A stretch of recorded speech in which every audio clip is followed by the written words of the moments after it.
এই একটা দাগ, এই একটা দাগ, এই দুটো তো আছেই টিপের মাঝ বরাবর উপর নিচ। তাহলে একটু ফাঁকা করে দেবো, যেহেতু আমাদের সাইডতে আবার একটা রাউন্ড হবে, গোলের রাউন্ডে একটা মানে ডটের পাশ দিয়ে একটা রাউন্ড করেছিলাম না, সেই জন্য একটু ফাঁকা করে নেব।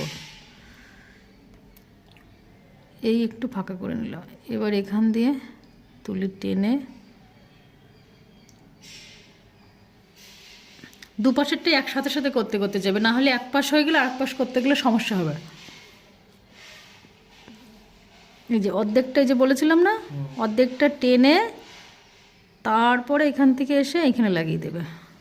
তাহলে প্রথমে আমরা কি করি, আগে একটা ডট কটা করে নিই, তাহলে হিসাব হবে, তাই তো। একটা, দুটো হলো, তিনটে, চারটে, পাঁচটা। এই একবারে গোল করতে যাবে না, গোলেরগুলো আগে করে নেবে, মানে রাউন্ড করে গোল করে নিয়ে করো।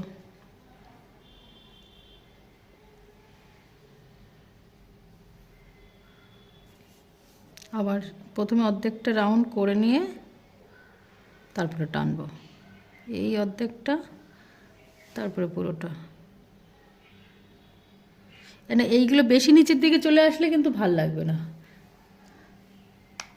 আর একবারে জল মিশিয়ে একেবারে ইয়ে করে নেবে না। কারণ কালার লাগে তো খুবই অল্প, ওই জন্য একবারে অনেকটা বানালে তোমার ওয়েস্ট হবে কালার, ওই জন্য অল্প করে করে বানাবে।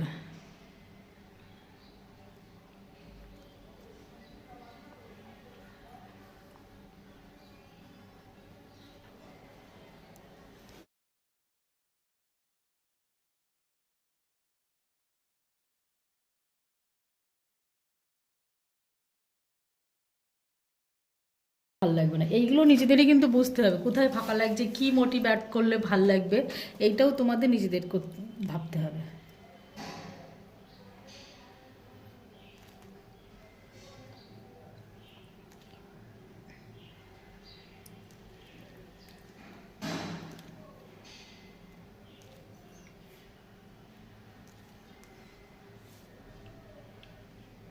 আমরা বাড়িতে কি এগুলো এঁকে নেব পেন্সিল দিয়ে?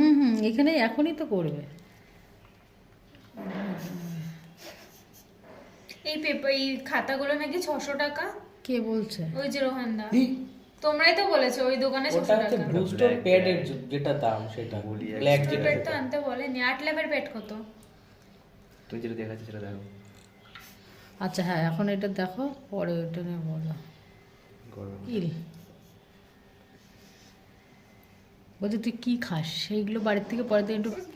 এই যে ধরলাম, এইবার আস্তে আস্তে চাপ দিলাম, এটা একটু বড় করি কারণ মিডিলেরটা, আবার এই ধরলাম, টেনে নিয়ে এসে চাপ দিলাম, এইগুলোর থেকে এইগুলো একটু ছোটো হবে, ধরলাম চাপ দিলাম, ঠিক আছে। একটা ডট দিয়ে দিই।